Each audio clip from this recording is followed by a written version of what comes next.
Ladies and gentlemen, começa agora Sakume o podcasting.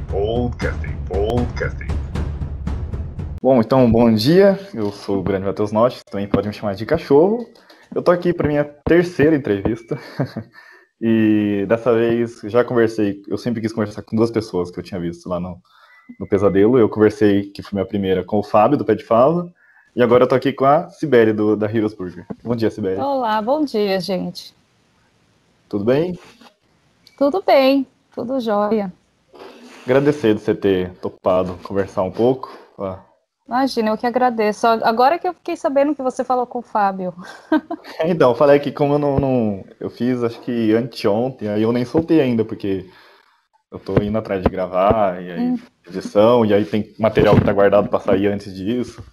E se você for fazer um compilado Pesadelo na Cozinha, você tem bastante gente para entrevistar, né? Verdade. A carteira é grande. Montar playlist só do pessoal do Pesadelo. Exatamente. Então vamos lá. De onde que você é, Sibeli? De São Paulo mesmo. É de São Paulo. Sim. Você sempre quis, desde pequeno, mexer com restaurante ou surgiu assim? Na minha mão surgiu, né? Porque quem sempre quis foi meu marido. Uhum. Então, assim, eu nem preciso falar as paixões que ele tem, né? Tem tudo envolvido com cultura pop, eu também, mas o meu envolvimento com a cultura pop não é tão profundo, sei lá, tão intenso quanto é para ele, né? Então, ele consome mesmo todo esse universo. E ter um restaurante sempre foi um desejo que ele teve. E aí, assim, e aí tudo começou, né? A gente já tem uma outra empresa que é de tecnologia. Essa outra empresa já existe há mais tempo. E quando a Heroes Burger surgiu para a gente precisou dividir as funções, né? Precisou dividir as tarefas. Então, ele continuou na empresa que a gente já tinha e continua tendo. E aí eu vim um pouco mais para Heroes, para cuidar da Heroes. Mas, assim, é um trabalho que é feito com ele também. Eu não fico sozinha. Do ponto de vista societário, assim, sim. Aí eu fico sozinha, mas sempre tem o envolvimento dele, a ajuda dele também em tudo. Então, a gente continuou se ajudando nas duas empresas, mas a gente precisou dividir tarefas. Ah, que legal. Mas, tipo, deu para conciliar o restaurante com a empresa de tecnologia suas? A correria só aumentou, né?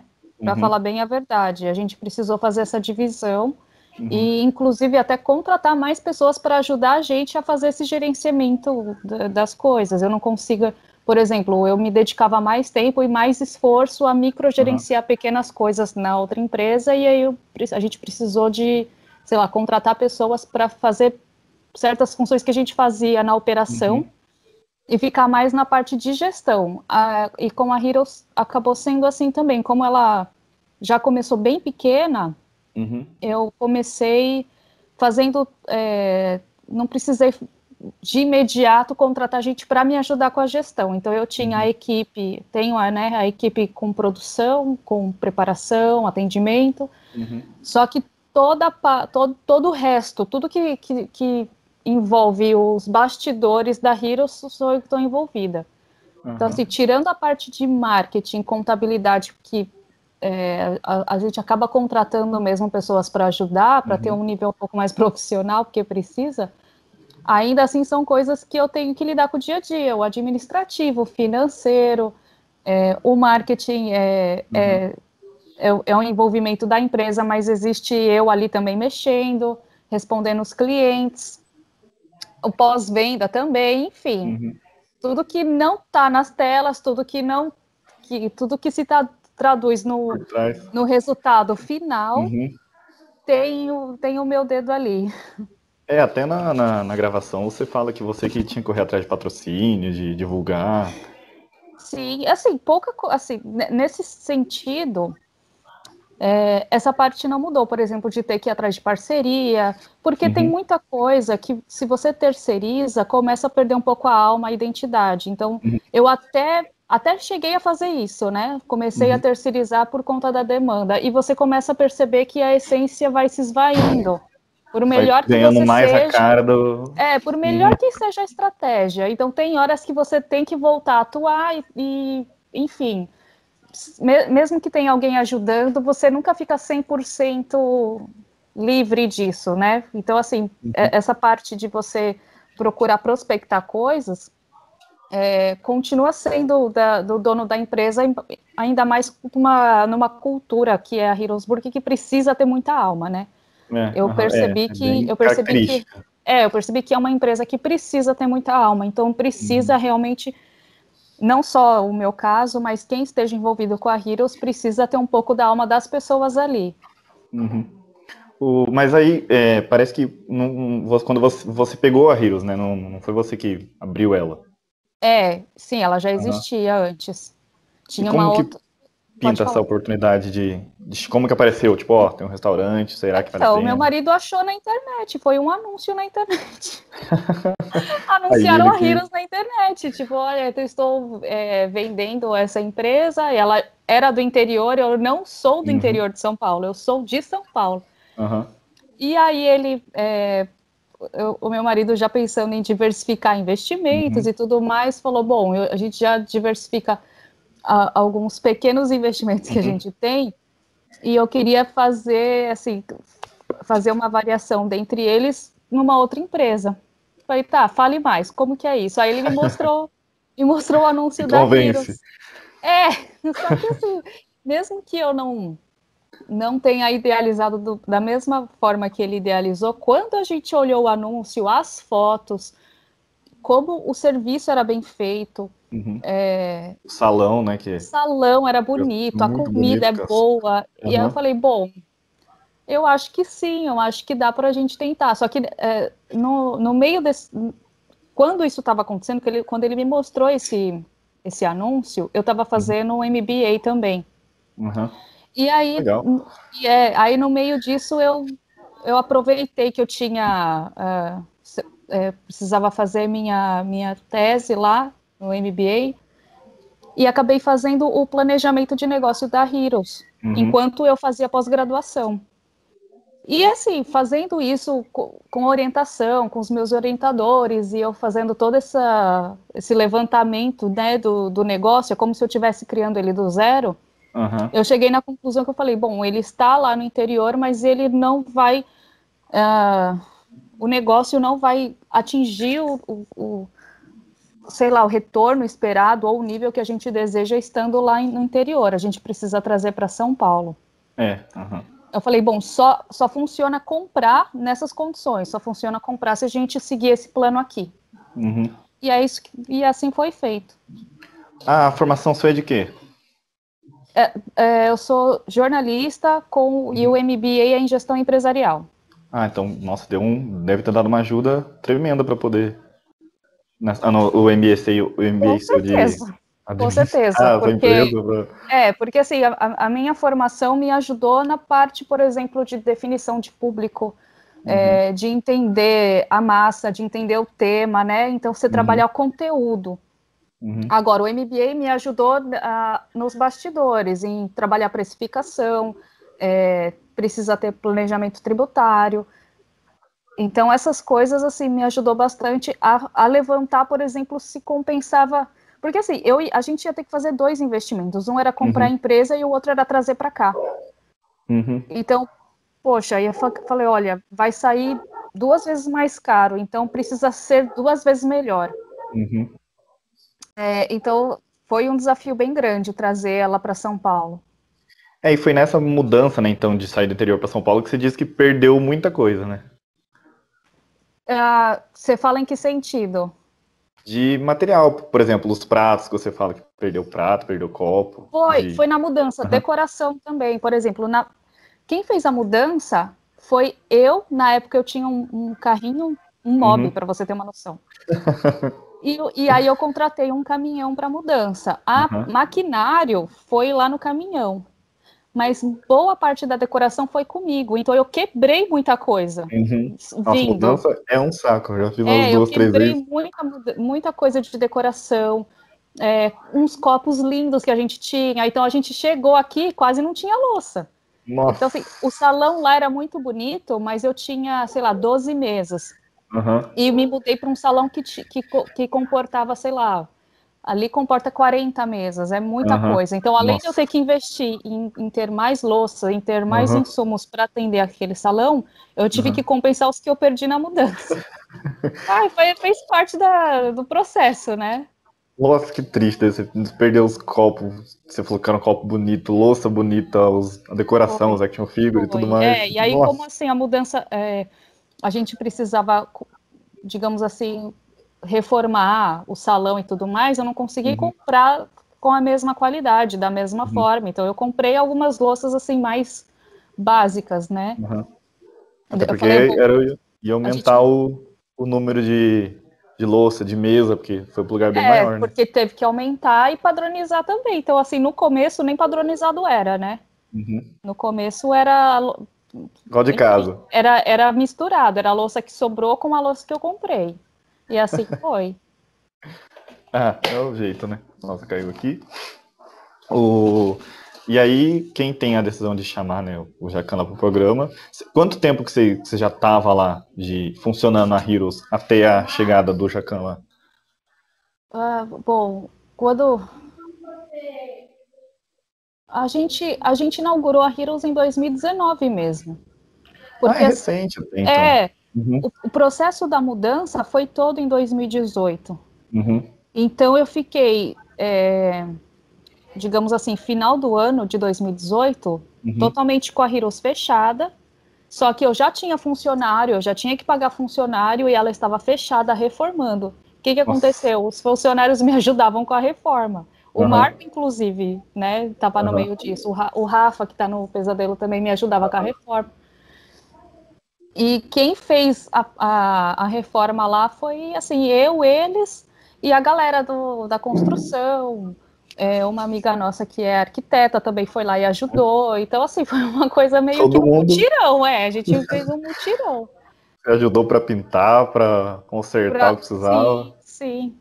Né, assim, eu estava dentro do plano, certas coisas estavam dentro do plano, né? Olha, a gente precisa contratar um empreiteiro para isso, a arquitetura precisa também, porque eu quero uma coisa bem feita. Contratou uma consultoria para fazer o layout da cozinha, né? Fez isso, porque teve que reformar a cozinha e lá. E no meio disso, coisas dão certo, coisas dão errado, sempre é assim. Reforma é estressante. Sim, todo projeto que a gente leva para a vida, a gente faz um plano e 50% é plano, 50% é o que a gente faz com isso. Vamos ver na hora o que dá para fazer, porque nem sempre vai dar certo. Exato, e não foi diferente no nosso caso. Aí a gente conseguiu abrir a Heroes em 2019, tipo em janeiro, foi bem no início. E aí a ideia do Marco de fazer o Pesadelo na Cozinha, de participar, né, do Pesadelo na Cozinha, foi lá para maio, junho, alguma coisa assim, que ele já levantou essa bola. Nossa, então era coisa de 5 meses ali que vocês começaram a funcionar. 5, 6 meses, sim. Você já tinha conhecimento do programa ou ele que meio que foi ele que me apresentou, eu não conhecia o programa, ele me apresentou, eu falei, tá, deixa eu ver o que é. Quando eu olhei, voltei no outro dia lá, falei, não vou fazer. Nem ferrando. Não vou fazer. Já tá difícil como tá, o que você quer? Você quer deixar ele... Aí ele começou ele mesmo falando assim, Beli, tem uma chance da gente trabalhar, dá pra, por exemplo, sei lá, dá pra aproveitar... dá para aproveitar o momento, dá para aproveitar a nossa história, e sei lá, provavelmente eles vão ter algum interesse, a gente nem sabia se ia dar certo ou não. Vamos tentar. Eu falei, tá, mas como é que a gente faz para dar certo? Eu falei para ele, só daria certo se a história... Aí entra a minha parte mais jornalística, né? Eu falei de entender que forma a gente transmite a mensagem. Eu falei, olha, só funciona se eu conseguir transmitir uma mensagem de humanidade também. Porque tudo bem, eles vão vir aqui, vão dar uma consultoria, vai gritar com a gente, coisas que fazem parte do programa eu entendi. Mas quem tem que passar a mensagem, falando para o Marco, né? Olha, quem tem que transmitir a mensagem somos nós, não é o programa, não é a produção. A gente tem que aprender a transmitir a mensagem certa. Que tipo de coisa a gente quer transmitir ali? Se são só os problemas ou se são as pessoas tentando resolver os problemas. Aham. Então, assim, foi reuniões e reuniões, a gente conversando, o pessoal, a equipe com medo, pô, como é que vai ficar minha imagem com isso? Falei, olha, tem que trabalhar a mensagem, lá. Foi meses, assim. Porque deve dar um baita medo, porque você sabe que ele vai vir, sabe que ele vai aloprar, vai gritar, e é você que tá aparecendo. Meses, assim, antes de começar, assim, ele já falava, olha, já tô pedindo desculpa para vocês, viu? Eu nem comecei, falou, olha, desculpa para vocês, desculpa. Porque ele já sabia o que, ele já tinha em mente, tipo, um storytelling, né? Eu acho que ele já tinha, assim, pronto o que ele ia fazer, e eu nem imaginava. Porque ele vai vir e vai acabar, tipo, o seu trabalho ali, ó, a ponto de jogar na TV todos os erros que você tá cometendo. Sim, e assim, a gente não controla tudo, né? Não dá para controlar. Muita coisa surge na hora. Não dá para controlar a história. Não, é impossível isso. Ainda mais que vai desenrolando ali um estresse, uma coisinha que surge na hora. As coisas vão acontecendo ali na hora, para ter uma noção, assim, eu não posso falar pelos outros, mas existiram momentos ali que o Jacan se estressou de verdade. Porque não é uma situação que a gente controla. É uma situação que, como eu posso dizer, a própria produção falou, olha, isso aqui além de ser um programa, acaba sendo uma terapia, um exercício de terapia, vamos dizer assim, porque a gente não é a produção, não é a intenção da produção, mas eles falam, olha, o desenrolar do programa acaba colocando os participantes, ou seja, todos vocês, no seu estado, assim, de maior pressão. De maior pressão, maior estresse. E aí, quem é quem nesse momento, a gente perde essas noções, entendeu? Então, na hora do estresse, você vira outra pessoa, você toma umas atitudes que você se arrepende até. É normal, né? E aí, tipo, porque é normal. Já tá com medo, tá uma figura. Então, essa é a parte do reality, né? Porque eles nem a produção espera o que vai acontecer, ou como as pessoas vão reagir, de que forma ela vai extravasar o estresse dela. A única coisa que eles sabem é estressante. Você vai estar no teu limite do emocional, no teu limite. E aí o resto é nas mãos de Deus mesmo. E aí o Fábio ele me contou que tipo, vai uma pessoa ali que meio que paga de cliente, depois que ele fala, vim só conhecer o lugar. Não sei se foi assim com você. Alguém da produção, no caso.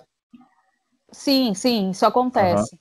Eu acho que é porque faz parte do processo seletivo da própria produção, né? Eles fazem isso antes para não se envolver, sei lá, em uma história que não... Porque, assim, acho que fica até uma dica para quem quiser participar no futuro. O restaurante em si, os problemas em si, não é o que atrai a produção. Precisa ter uma história. Então, essa história precisa estar, assim, digamos assim, explícita em quem entra. O cliente tem que sentir que aquele lugar tem alguma história para contar, que tem alma, esse tipo de coisa. Então, mesmo que tenha os problemas, a produção se interessa pela história. Então, no processo seletivo, isso acontece. Eles vão lá com antecedência, primeiro, para provar a comida, para provar a qualidade do atendimento, se demora ou se não demora. Ele é um cliente normal. Você nem sabe. Você nem sabe. Depois, essa pessoa aparece lá na reunião. Eu fico, mas... Parece que eu te vi. Tipo, o Rodrigo falou, mas eu lembro de você. Ele, então, era eu não sei o quê. Aí ele começa a explicar, né? Então, o processo seletivo, assim, mesmo quando a produção fala, olha, estamos interessados em gravar com você, isso não é uma aprovação. O processo seletivo envolve essa visita, então eles analisam o restaurante, né? Então eles têm, sei lá, eles têm os critérios deles lá, com qualidade, localização, eu não sei, tá? Eu estou deduzindo aqui quais são os critérios. Depois que eles fazem esse tipo de avaliação, eles entram em contato para falar, olha, estamos interessados e vamos fazer uma reunião. Explica isso tudo que eu falei. Como funciona o dia a dia, o que eles fazem com a gente, até dá dicas de, olha, usa isso da melhor forma possível, já cria um plano para lidar com os clientes, esse tipo de coisa. E depois faz uma entrevista 1 a 1, com cada um. Rapaz. Eles fazem uma entrevista comigo, depois só comigo, depois só assim, com cada funcionário, um a um. Para ter um contexto ali. Eu acho que é para analisar o perfil de cada um e para eles entenderem não onde eles estão se metendo, sabe? Com quem eles estão se metendo. Né? Eu acho que é esse tipo de entrevista. Porque a imagem do programa, a imagem de uma emissora, né? Exatamente. Qualquer lugar que eles sei lá, é que eu te falei. Quando a gente fala que tem um determinado ponto ali que ninguém tem controle, nem a produção tem controle. Então não pode acontecer uma briga, sei lá, alguma coisa assim. O cara puxa uma arma, puxa a câmera. Entendeu? Então eu acho que a entrevista é realmente um processo seletivo. Pra conhecer terreno ali, né? Para eles não se envolver com, sei lá, tem que ter uma história legal, precisa ser vantajoso de alguma forma pro programa também, né? Tem que render, né? Tem que render. Então, passa por esses processos aí. É nessa reunião que vai um diretor que é argentino, se não me engano? O do Fábio também, que ele contou. Sim, é nessa reunião também. E aí não vai o Jacan ainda? Não, Jacan só vai na gravação. Você recebe tipo um aviso, tipo, hoje o homem vai vir aí, instala os microfones.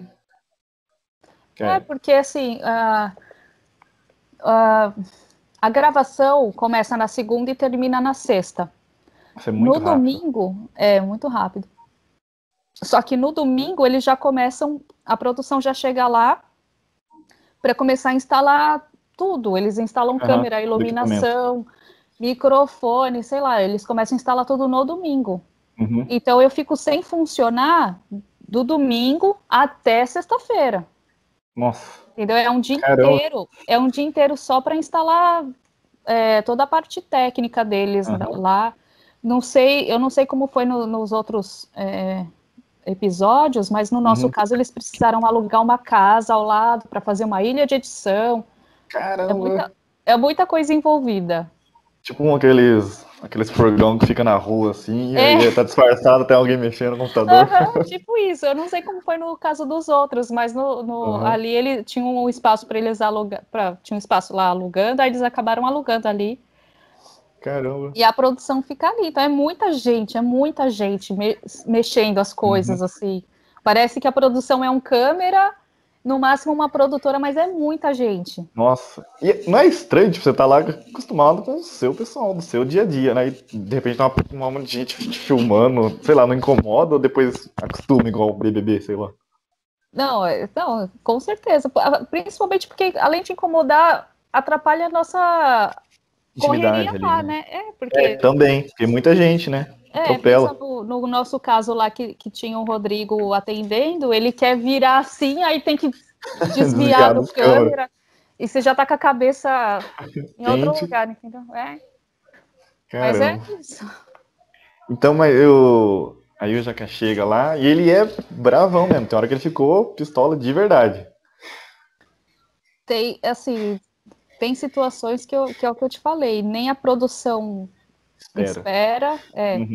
Tem coisas que a produção faz, né? Por exemplo, tem coisas... Aconteceu comigo, mas eu nem sei se saiu, eu acho que não saiu. Eu atendi um cliente, ele me pediu, sei lá, uma Coca-Cola. Aí eu fui buscar, eu voltei, ela, não, é Coca com gelo. Aí eu fui buscar, ela, não, é Coca com limão. Nossa. Então você fica, tipo, 5 minutos ali e um monte de gente querendo ser atendida, só que você tem que estar ali. E aí eu comecei a perceber, eu olhava pro pessoal que estava lá e falava, você tá percebendo? Acontecia coisas que no nosso dia a dia não acontece, sabe? Eu fico, a gente não vacila desse jeito. Né? A gente já tem os nossos problemas, mas isso eu não faço. E o pessoal da equipe ficava, não, realmente, eu tô percebendo que tá muito estranho. E a gente começou a notar que a produção faz algumas coisas nesse sentido. Mas, assim, não é muita coisa que a produção faz. Tem coisas que... Engraçado que a gente, numa situação sob pressão, tudo acontece de um jeito que você não imagina. Você tá numa situação sob pressão que, meu micro-ondas queimou, eu fiquei, não, velho. No meu dia a dia, assim, eu já tenho problemas, mas num dia como hoje, que nada pode dar errado, tudo dá errado. Cortaram o fio aqui de propósito. Então, não tem como eu provar. Não, mas eu achei assim, tem coisas que acontecem que eu fico, não é possível isso, muito gente. Não é estranho. possível É muita coincidência para ser coincidência. hoje, exatamente, acontecer. Só que eu não sei, tá? Se Uhum. até que ponto isso tem produção ou não tem produção, porque as coisas acontecem muito rápido. O que eu posso dizer é que o Jacquin chega Jacquin, ele não é um personagem, ele não chega, sei lá, preparado para alguma coisa. Uhum. Então, as coisas que acontecem lá, sendo construídas ou não, porque no nosso caso, assim, no nosso caso, sei lá, eu tinha problemas com a fumaça, por exemplo, a gente tinha problema, mas o Marco não fazia aquilo. Uhum. E De aí, acender a só que brasa lá e aí fumaça tudo. naquele dia ele fez, eu fico, por que você fez isso? E ele não me respondia.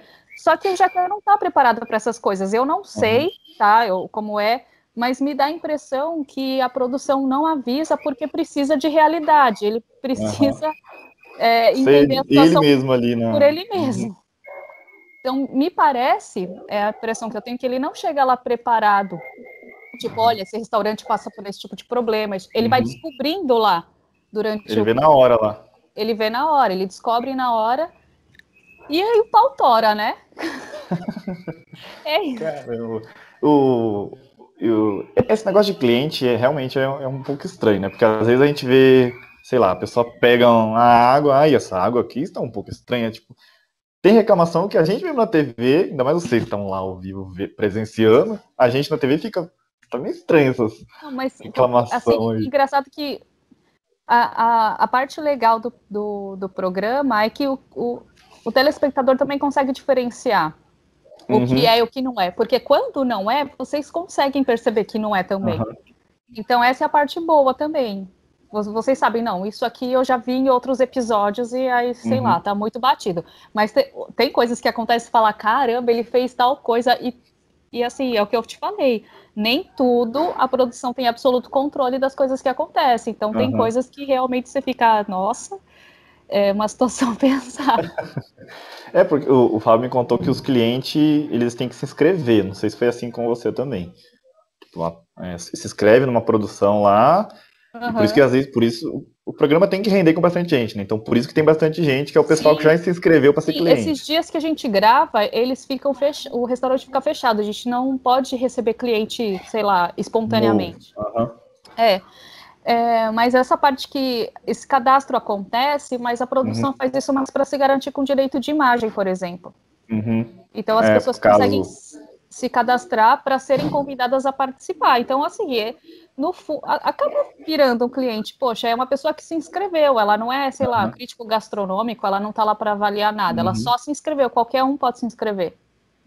Então, essa parte eu descobri com ele, eu não sabia disso. Eu entendo como um cliente, mas sim, precisa ter esse processo, mas tem muito mais a ver com isso, para a produção poder se resguardar e conseguir fazer a produção, né, para não ter problema com o direito de imagem e tudo mais. Agora, no nosso caso especificamente, a gente teve dois turnos, dois serviços, vamos dizer assim, né?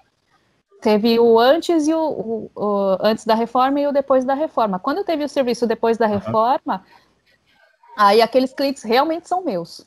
Porque é a galera cosplay mesmo, que frequenta lá. Fica todo mundo fantasiado, é mó legal. Quando a gente faz evento, é a galera que vai mesmo. Então, naquele caso, era realmente meus clientes. E realmente é daquele jeito. Quando acontece evento, é daquele jeito. Você só dá, assim, você tá aqui comendo e, de repente, entra um cosplay que você fica... Nossa! Isso acontece muito. Nossa, é muito demais, nossa. Quando as coisas melhorar, eu fui pra São Paulo, eu falei, eu quero conhecer, porque, né, aqui, eu adoro essas coisas de cultura pop, né, assim como seu marido, vocês lá. Nossa, é muito bonito, é muito demais aquele salão. É legal, obrigada. Vou pôr minha roupa de Homem-Aranha e vou lá. Exatamente, é o que todo mundo faz. Tem uma parte que o Jacquin começa a quebrar os pratos e você fica de fundo reclamando, Jacquin, os pratos! Porque não tinha necessidade, gente, de fazer aquilo. Tudo bem, o prato estava lascado, mas eu uso, por exemplo, pra gente comer. Ué, nem lógico. tudo eu uso pro salão, a gente usa lá, sei lá, eu vou pôr alguma coisa para esquentar. Usa isso, o pratinho, então mas assim... ele não tá inútil, ele só tá feio. Ai, sabe, não é possível que nenhum restaurante não tenha um prato lascado, porque se você tem, você não desutiliza ele, você não joga Deixa fora. para uso pessoal e não para os clientes. Você usa para outras coisas, né? Até porque eu não vou ficar pegando um prato lindo, maravilhoso, caro, pro dia a dia com risco de quebrar ele, entende? Lógico. Então, e aí eu comecei por que você tá fazendo isso? Eu não preciso. Você fica reclamando de fundo mesmo. Aí ele falou, eu mesmo compro. Não, mas eu tô quebrando porque eu mesmo compro. Eu fiquei, então tá bom. Nesse caso, então tá, vamos ver. Não tem problema, porque feio realmente estava. Eu concordo, mas eu fiquei, poxa, vai com calma. Foi muito. Achei também muito extremo essa parte que às vezes era coisa de lascado pequenininha, assim, coisa ou outra. Lascado na ponta, né? Que você lava a louça e lasca na ponta. A própria cerâmica às vezes fica rachada, igual caneca, né? Era isso. E aí eu fiquei, não precisa. Ele, não, eu mesmo compro. Eu tô fazendo. Eu não lembro direito como ele falou, mas ele falou, eu tô quebrando porque eu mesmo vou comprar. Falei, bom. Então tá, né? Aí eu engoli seco, falei, então tá, você tá aqui, né? Então vamos continuar. Você tava até com uma pranchetinha, você tampa a boca pra querer reclamar. Sim, porque eu tava quase chorando. O Rafael tava do meu lado, eu ficava assim, Beli do céu, e agora? Eu assim, quieta, sem poder, não sabia o que nem responder. Que deve dar um desespero, né? Porque é seu material, você sabe da história daquilo. Isso porque foi só o começo. Depois eu vendo o resto, eu fiquei, nossa, sem funções. E na época você tava viajando, né? Você falou que você pegava ônibus todo dia, né? Pra ir pra lá. Porque a minha casa lá da Heroes dá uns 30 quilômetros. Não é, tipo, super longe. Sei lá, eu pegava um ônibus. Muita gente que mora lá perto de casa e trabalha em São Paulo pega esse trajeto. Então eu tava indo de ônibus porque eu não podia não ir, né? Eu tenho uma opção. Eu não vou de carro hoje e eu não vou. Não existe isso. Eu tinha que ir, ué. Não é o que eu falei. É o que eu falei não sei se apareceu também na gravação, mas a conversa foi essa. Aí você vem de ônibus, eu falei, mas isso não é vergonha nenhuma. Se eu precisar vir de ônibus, eu venho. Se eu puder vir de Uber, eu venho. Se eu puder vir de carro, eu venho. Mas quando não dá, eu venho de ônibus. Isso não é uma vergonha para mim. Claro que não. Eu acho que essa parte, acho que deram uma tesourada nessa. Deu uma tesourada porque aí precisa cortar essa parte, né, sei lá, analítica e para a parte emocional. Teve muita coisa que tiraram, assim, alguma coisa que você falou, putz, mancada ter tirado isso aqui, saiu meio sem contexto, que você lembra, sei lá. Não, de tirar algo, não. Eu sei que o episódio da fumaça, eu não vou dizer que estava fora de contexto, a gente tinha problema com fumaça, e quando tinha problema com fumaça, ia para o salão, era horrível essa parte. Isso porque eu te falei, voltando à parte de trazer a Heroes para cá, na mudança, eu contratei engenheiro, a gente fez uma consultoria para ter uma dinâmica de como ia funcionar, e a Heroes sempre funcionou com churrasco, como churrasco, né? Foi na brasa que a gente fazia o hambúrguer. E então eu queria manter isso, queria manter o hambúrguer na brasa. Então eu tinha realmente problemas com fumaça. O que eu posso dizer é que as proporções foram diferentes. Entendeu? A proporção do fumaça foi diferente. Mas realmente, olha, tinha problemas com fumaça. Ela era extremamente quente, então era uma churrasqueira. O Marco ficava lá na churrasqueira e a temperatura subia muito. Então, esse tipo de coisa, no dia a dia acontecia, só não era naquela mesma proporção, porque eu não enchia o salão daquela forma. Né? Cabia 100 pessoas, eu tinha 150, não era daquele jeito. Então, ele lidava com esses problemas numa proporção um pouco menor. Coisa do programa, né? Não, mas assim, é coisa do programa, e foi aí que eu entendi a parte que eles falam, a gente vai trabalhar sob pressão, fazer vocês trabalharem sob pressão. Além de ter a parte, sei lá, de audiência, de precisar deixar as coisas um pouco maiores do que elas são, acho que não é só isso. Realmente eu entendi com uma dinâmica de grupo, sabe? Então, trabalhar sob pressão. Testar todo mundo ali. Testar todo mundo. Então, trabalhar sob pressão envolve isso. Ou a gente separa, ou a gente se une. Uhum. Sendo bem nerd, agora é como se fosse trabalhar num acelerador de partículas, né? Ou acontece uma fusão, ou sei lá, tudo explode, acontece o pior, entendeu? Ou vai dar certo. Ou vai dar super certo ou dar muito errado. É. Tem meio termo. E aí você foi fazer. Eu vou até ler que eu esqueci o nome do esporte. Acho que é rafting, se eu não me engano. Eu acho que é rafting, eu não lembro. Eu acho que é Você rafting. nunca tinha feito isso? Que desespero, você não sabia nem nadar, né? Continuo não sabendo, não aprendi naquele dia. Não aprendi naquele dia. E até a minha mãe veio perguntar se era de verdade, que eu caí de verdade. Que ela falou assim, olha... Meu Deus, a menina caiu. Eu falei, olha, todo mundo tomou o maior cuidado para ninguém cair. A Caiu justo produção, quem? os instrutores, todo mundo tomou o maior cuidado para ninguém cair. Só que eu que tinha que conduzir o rafting, eu não estava dentro Tá mais na ponta, né? do bote, né? Eu tive que ser... Quem conduz não pode sentar dentro do bote, tem que sentar na borda.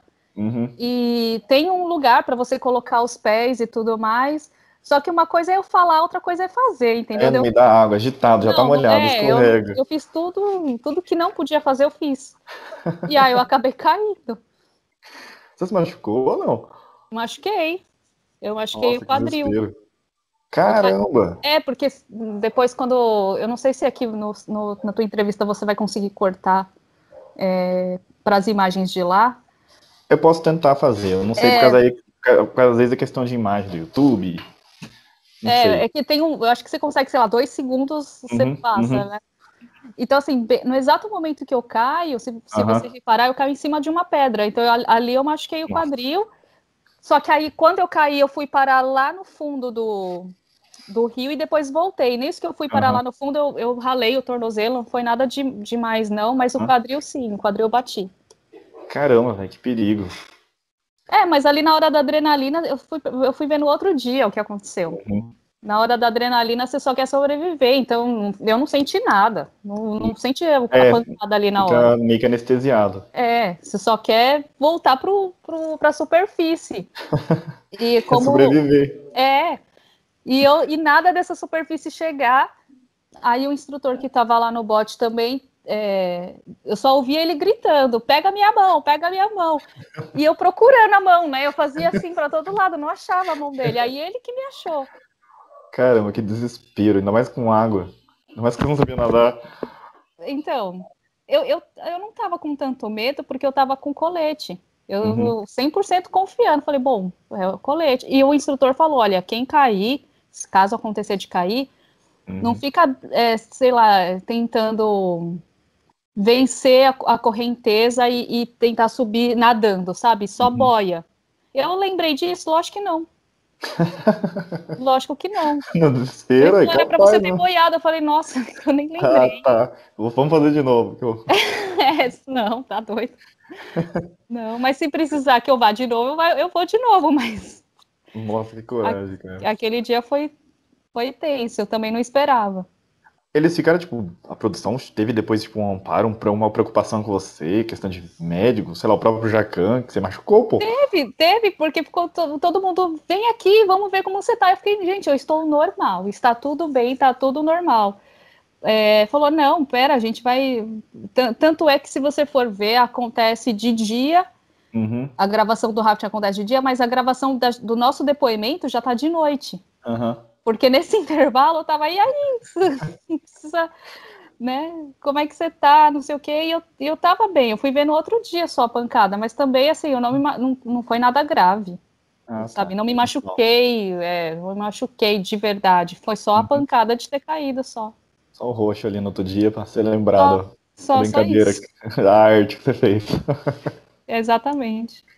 Esses depoimentos que você dão, que vocês dão lá na hora, é tipo, hora que pinta uma oportunidade e eles, não, vem cá, vamos conversar. Não, é sempre depois. Acontece tudo que tem que acontecer, acontece. A produção, no dia. A produção começa a pautar aquilo, né? Eles anotam, fazem anotações de coisas que acontecem que eles gostariam de ter declarações. E aí, no final da gravação, tudo acabou, aí é a gravação um por um. E aí a produção perguntando as coisas que aconteceu durante o Aham. dia. E o depoimento vem depois. Ah, tá. Mas depois eles fazem a edição pra ficar ali na sua reação depois, pós. Exatamente. E aí, agora, né, só pra fechar, você postou um vídeo lá no Instagram, né, que tava como pra todo mundo, mas pra você também, né, tá bem complicado agora na pandemia, né, que vocês estão fechados, né? Tá só por delivery ou não? Então, a gente tá... a pandemia se intensificou agora, mas já tem mais de um ano que os estabelecimentos... Isso não é uma coisa que está acontecendo só comigo, né? Aham. Então, assim, já faz mais de um ano que a gente não tem autonomia para trabalhar, entende? Não, que o grande problema é que eu tenho que seguir regras antigas, Aham. obedecer regras antigas, ou seja, em relação a imposto, a reajuste de aluguel, certas coisas, as regras são antigas. Mas as regras que diz respeito à minha receita, as regras que diz respeito à minha liberdade de trabalhar, é outra. Entende? Então Privatizou nessa parte. eu tenho que obedecer diversos critérios para atender os clientes e a minha contrapartida não mudou. Isso já está um ano. Não é um mês que eu estou assim, já está um ano. Então, assim, mas você tem o delivery, eu tenho. Mas é um ano, gente.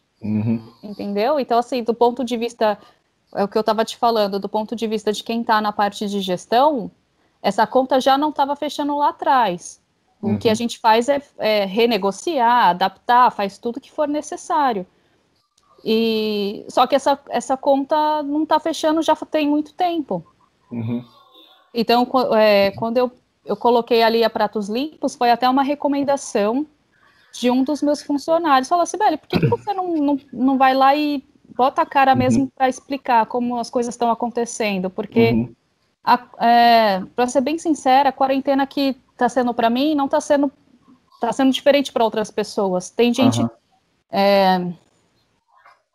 sofrendo uns mais que os outros com a quarentena. Eu acho que num contexto geral, nossa, não tenho o que falar a dor que está sendo. Né? Tem gente que está lidando de um jeito muito pior que eu até. Quando envolve vida, eu não vou nem entrar no mérito aqui. A questão é que é um ano dessa forma e é um ano os funcionários também lidando com isso. Você leva para casa as coisas que acontecem. Então foi um jeito que eu, sei lá, que eu coloquei lá a Pratos Limpos para dizer assim, olha, estamos há um ano tentando contornar a situação, mesmo que haja reabertura, fechamento, nunca vai ser mais da mesma forma, entendeu? A gente acontece ciclos de abertura, acontecem ciclos de fechamento.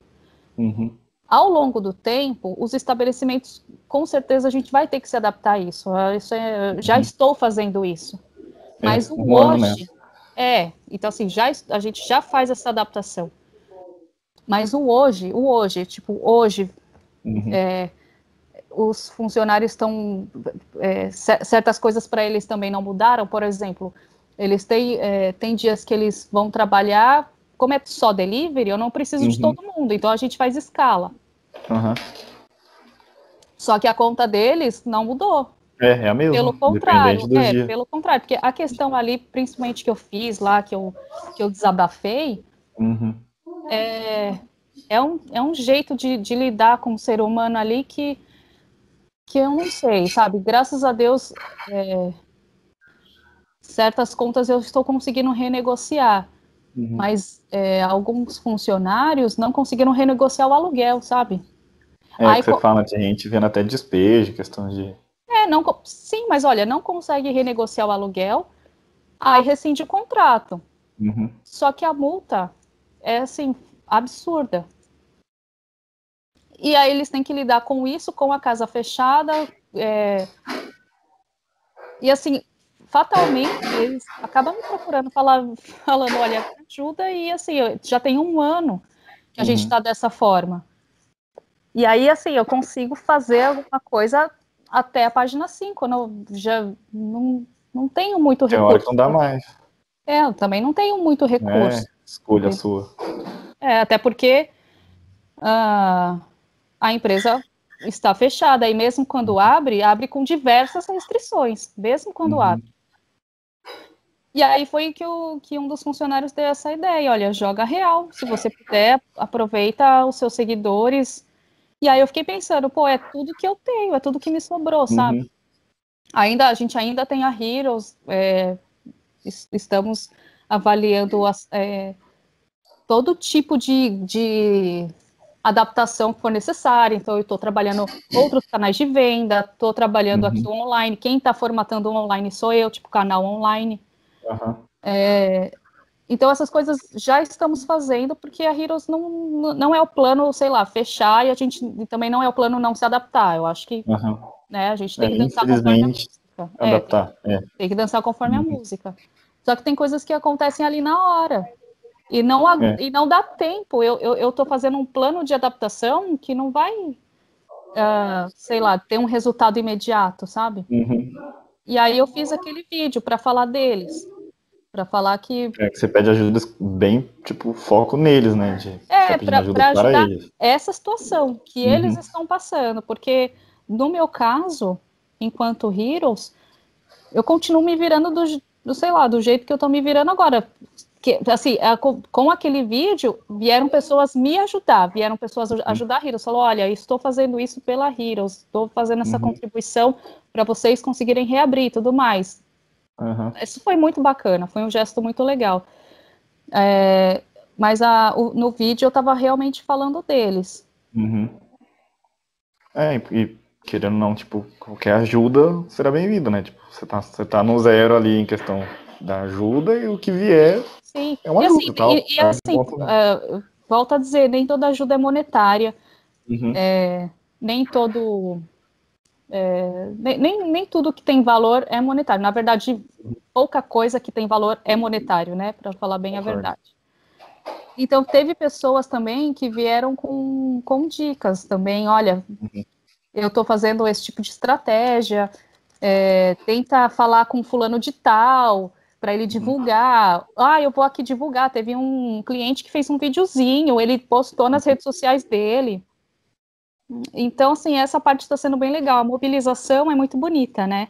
Aí eu postei lá também, marquei a página, compartilhando o vídeo seu. Entendeu? Então, essa parte foi muito bacana também. Os clientes têm agido dessa forma, e, assim, quem conseguiu contribuir está sendo muito bom. E mesmo assim, ninguém se calou, entendeu? Todo mundo falou, olha, eu consigo te ajudar sim. Eu falei, tudo bem, eu consigo te ajudar divulgando, eu consigo te ajudar, sei lá, postando na minha rede social. Falei, não tem problema, gente, não tem problema nenhum. O que é, assim, importante é que provavelmente outros lugares precisariam também desse tipo de incentivo.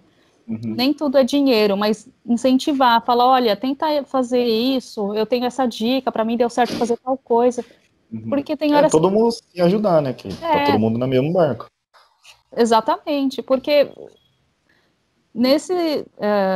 durante esse período de aumentar a restrição e tudo mais, a gente começa a virar parte do problema também, sabia? Porque você está inserido em tanta cobrança, em tanta coisa que você precisa fazer, você vê seus planos paralisados, porque você tem que priorizar sobreviver, você acaba virando parte do problema. Então, eu fiquei um período aí que eu fiquei, assim, que eu não tinha ideia do que fazer, de como me adaptar. Eu só sabia que eu precisava fazer alguma coisa, mas eu não fazia nada. O quê? Porque aí eu fiquei, nossa, eu tô virando parte desse problema, não tô conseguindo fazer nada. E, assim, esse ciclo de abre e fecha, assim, é muito polêmico falar sobre isso. Mas a gente, como estabelecimento, abrindo, sabendo que daqui a pouco vai fechar, para quem faz conta, fala assim, olha, compensa até aqui. Se eu ficar aberto mais que tanto, se eu ficar aberto 15 dias, não compensa. Às vezes não compensa, mas você abre mesmo assim, porque tem um apelo. Alguma coisa, né? Porque tem um apelo, os clientes estão te procurando, falar, nossa, eu vou abrir. Mas tá, assim, a gente sabe que vai ser assim por um bom tempo. É complicado, né? Aqui, meus pais, a gente não chegava a ser um restaurante, mas a gente servia almoço no estabelecimento também, só que de aluguel, né? E aí, foi o que você falou, você sabe até a hora, dá pra ir até aqui. Aí chegou uma hora que não deu mais, aí a gente acabou fechando, e aí a gente montou aqui em casa, uma coisinha bem menor, mas por causa disso, porque uma hora não deu mais. Chega uma hora que não compensa, porque assim, tem dos clientes que falam, nossa, mas e o delivery, né? Faz delivery, e o delivery não salva a pátria, não é a solução dos meus problemas. O delivery, você não tem um alcance tão grande, eu tenho um alcance, sei Mais lá, limitado. muito menor, porque é mais limitado, porque eu tenho que entregar a qualidade. Se eu entregasse para você a 10 quilômetros, sei lá, 20 quilômetros de você, não chega da mesma forma. Então, o Vai gastar delivery... gasolina. O delivery é uma estratégia que a gente tem que usar e explorar, sim, eu não discordo disso, mas não dá para dizer que, assim, a pandemia acabou para você, assim, você consegue simplesmente Voltar ao normal. se adapta à pandemia usando apenas o delivery e tudo está resolvido, e não é assim. Na verdade, se adaptar à pandemia envolve o delivery, mas precisa ter estratégia para o delivery, uma estratégia para o online, uma estratégia para o Instagram e uma estratégia caso você volte. Você tem que ter, sei tudo lá, isso ao mesmo tempo, junto e ao mesmo tempo cansativo. você... são algumas balas que você coloca na tua arma e só espera o gatilho, porque aí existe essa outra parte também, o pronunciamento ser assim, né? Tipo, olha, vai falar hoje. Aí fala um negócio, fala, olha, vou mudar tal coisa e é para daqui 2 dias a mudança. Só que você tem que comprar estoque, sair correndo, não sei. Agora em abril que... eu posso falar datas assim? Pode? Tá? Pode sim. Então, assim, em abril, quando aconteceu essa alteração, essa flexibilização que deu uma semana aí, o anúncio foi uma semana antes de realmente abrir, dá tempo de você até pensar, né? Olha, como é que eu vou abrir? Porque eu sei que vai fechar, mas o que eu vou fazer? Então, assim, Nesse tempo, que vai ter nesse tempo, essa pequena oportunidade que vai ter, o que nós vamos fazer? o que eu vou fazer, entendeu? Inclusive, eu acredito que outros lugares estejam pensando nisso, mas às vezes vale a pena até fazer um cardápio mais enxuto. Diminuir A gente a pensa, sua oferta ali, porque... porque a gente pensa em fazer isso até entender que tipo de, né, sei lá, que tipo de situação o governo te coloca, né? Então eu falo, então toda vez que a gente reabre, é uma reinauguração, toda vez. Você tem que fazer um estoque pequeno, com pouca variedade, mas com muita qualidade, e divulgar assim a torta direita. É o que tem que fazer. Então, toda vez que abre, é uma reinauguração da casa. E toda vez que fecha, a gente volta para a mesa, repensar. Repensar no que fazer, quanto tempo isso vai durar, porque não passam uma previsão, não passam sequer sei lá, não passam nenhum planejamento, né, de falar assim, olha, vamos ficar fechados até alcançar um nível X de contágio. Ninguém consegue, eu não consigo monitorar, eu fico toda semana pensando, bom, será que essa semana o que eles vão fazer? E é toda semana essa aflição. Então, Você fica no escuro. Você fica no escuro, e como é que negocia com as pessoas? Como é que você renegocia com a dívida é a mesma, né? A dívida é a mesma, mas como você não tem também uma data, as pessoas falam, nossa, mas vamos organizar aqui, me fala pelo menos uma data. Eu fico, poxa, nem data eu consigo te dar, não me dão uma data para abrir. Eu não Não sei, me dão uma data para fechar. Depende de mim. Não, entendeu? Não, tem coisas que até depende da gente, mas é o que eu te falei, eu acho que o que mata mais o comércio é a incerteza de que, assim, e a falta de autonomia também. Eu não consigo bolar um plano enquanto eles não falam, então a gente fica muito dependente deles para fazer negócio, para saber se compensa ficar naquele ponto ou mudar de ponto, para demitir funcionário, para contratar funcionário. Isso no comércio em geral, né? A falta dessa perspectiva não dá autonomia para trabalhar, e se não dá autonomia para trabalhar, você não sabe se aquele custo atual você diminui ou se você mantém, porque às vezes, sei lá, dependendo da estratégia da pessoa, se a gente tem uma perspectiva que dê mais autonomia para o comerciante, ele fala, bom, eu consigo segurar a minha estrutura aqui, sei lá, 2 meses, 3 meses. Esse programa. E vale a pena. Não, problemas vai ter, mas fala, não, vale a pena eu resistir por esse tempo, porque o governo tem um plano. Entendeu? Então, assim, você não sabe se vale a pena você manter tua estrutura. Você não sabe se vale a pena você, sei lá, parcelar um débito hoje que você adquiriu por causa da pandemia, porque não veio uma contrapartida, não veio nenhuma contrapartida, só que você não sabe se vale a pena você renegociar isso hoje, porque os juros estão melhores, ou renegociar quando reabrir, que os juros estarão maiores. Então, essa parte de gestão queima os neurônios da gente. Nossa, é muito, e deve ser muito desgastante mesmo. Com certeza. E aí, essa vaquinha tá aberta ainda? Tá, eu mantive lá. Eu mantive lá. E eu pretendo manter lá até eu colocar a meta, porque, assim, eu achei bem salgado, assim, bem absurdo. Né? Não, assim, o que fizeram com eles e o que está acontecendo também, né, no geral. Então eu mantive lá, continua.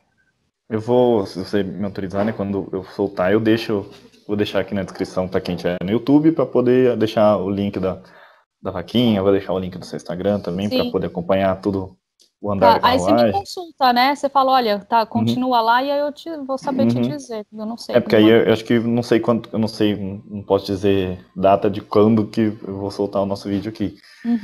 Mas eu entro em contato com você, e aí se for o caso eu deixo aqui certinho, deixo pra qualquer ajuda, né? Tá bom. Bom, então eu queria agradecer por ter topado conversar. Eu posso só falar outra coisinha rápida? Pode.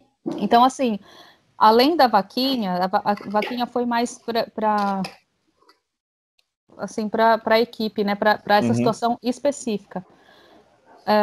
Mas o que eu fiz para Heroes, por exemplo, para conseguir garantir aí um fluxo de caixa para uma reabertura, foi o Heroes Card. Então, tem também um site de venda online da Heroes, que a pessoa pode comprar um voucher com, sei lá, com bônus. Eu nem vou falar que é um desconto, mas é um bônus. Então, se ela compra, eu vou dar um exemplo, R$50, R$55, ela tem o direito de consumir um valor maior, entende?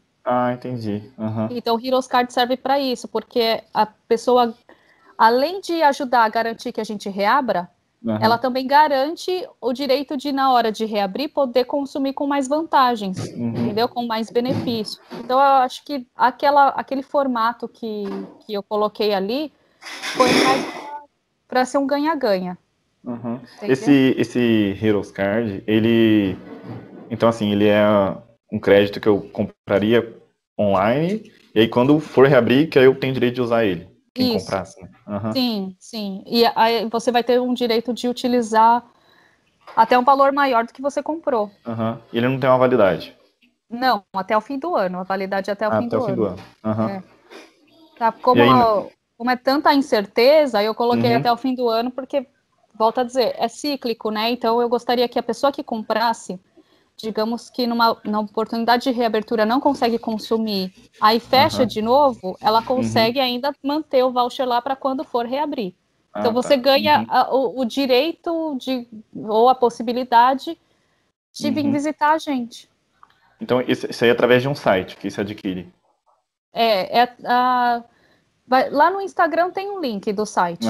Na bio do Instagram tem o link lá e dá para fazer essa compra. Dá para parcelar no cartão, dá para comprar por Pix ou comprar por Mercado Pago. Então, o próprio site tem uma estrutura bem bacana, é um site seguro para comprar.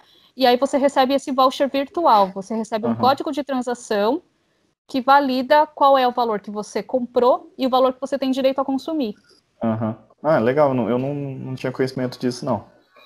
Eu tive conhecimento através de você que falou no vídeo, mas eu nunca porque tive assim, eu falo dele inclusive lá na live, mas a vaquinha, ela tem uma causa, só que o Heroes Card é uma estratégia, entendeu? Então ali sim é realmente para... eu coloquei o Heroes Card lá à disposição para me ajudar, por exemplo, com matéria-prima, né? Eu falei, bom, na hora que tiver essa reabertura, o teu estoque que você usa para o delivery é uma quantidade diferente do estoque que você tem que ter para abrir. Então, quando a gente está sem receita no salão e eu só tenho o delivery, o meu fluxo de caixa é dedicado ao delivery. Para eu ter um fluxo de caixa dedicado à reabertura, que aí eu tenho que comprar muito mais coisas, aí eu coloquei o Heroes Card em ação aí para me ajudar. Ah, tá. E aí também, né, de novo, eu deixo ele aqui, se você deixar também, eu coloco aqui na descrição do vídeo. Sim, aí lá na bio vai ter o link lá, você pode divulgar ele. Não, tá, eu vou estar divulgando lá, eu divulgo no Instagram, no YouTube, o episódio nosso completo, e se surgir alguns cortes aqui da nossa, às vezes é tipo um assunto específico que a gente fizer um papo menor às vezes, aí eu vou colocar também, sabe esses cortes que tem no podcast, você já deve ter visto? Que às vezes é só de um determinado assunto que a gente falou aqui agora, e aí eu também vou deixar todos esses links tanto do Heroes Card, como pra vaquinha, como pro seu Instagram. Tudo bem. Vai ser muito bom, eu vou gostar. É verdade. Não, então, de novo, Sibeli, eu fiquei feliz de ter conversado com você, de você ter explicado tudo lá, as coisas do programa, um pouco mais da história sua, né? Da situação atual da Heroes e tudo mais. Eu que agradeço, gente. Eu só gostaria que a alma da Heroes são as pessoas que vão lá, entendeu? Então, tanto eu quanto o pessoal estando em casa, só conta os dias de poder fazer tudo que ama de novo, né? De poder servir a galera de novo e, nossa, não tem prazer maior quando alguém experimenta e fala, meu Deus do céu, o que é isso que vocês fazem? A gente em casa não se sente, sei lá, não se sente muito útil, né? O negócio é ver a galera lá, entendeu? Então, assim, eu agradeço a oportunidade pela entrevista. Imagina. Eu gostei muito, eu gostei bastante, então... Obrigado. Feliz, eu fico nervoso, né? A terceira vez que eu converso com alguém, eu fico até meio nervoso, mas... mas eu espero sua visita lá também, tá? Não, com pode máscara, deixar, com certeza. Pelo amor de Deus, vá de máscara. Usa o álcool em gel, vai ter lá na mesa, tudo mais. Vamos nos encontrar, mas de um jeito bem responsável. Não, com certeza. Eu sou daqui do sul de Minas, mas eu tenho parente em São Paulo, às vezes meu pai precisa ir pra lá pegar alguma coisa. E aí, se pintar a oportunidade, pode deixar que eu vou sim, vou até com a minha camiseta do Homem-Aranha pra fazer uma graça. A Heroes. Tá bom. Eu te aguardo lá. Pode deixar, vou com o maior prazer. Vamos postar uma fotinho lá, seguindo todos os cuidados. Isso aí. Tá, aguardo então, de você. novo, muito obrigado. Para quem gostou de uma conversa aqui com a Sibeli, é só deixa se inscrever aqui. Como eu disse, aqui aqui embaixo vai ter todos os links, se você estiver pelo YouTube, né? Se você estiver pelo Spotify, corre no YouTube, que aí lá tem toda a informação, ou no meu Instagram, ou no Instagram dela. Vou deixar todos os links do Heroes Card, do Instagram da Heroes, do Instagram da Sibeli, e também da vaquinha. E é isso. Só clicar em gostei e muito obrigado. Obrigada a vocês, gente. Deixa eu parar aqui.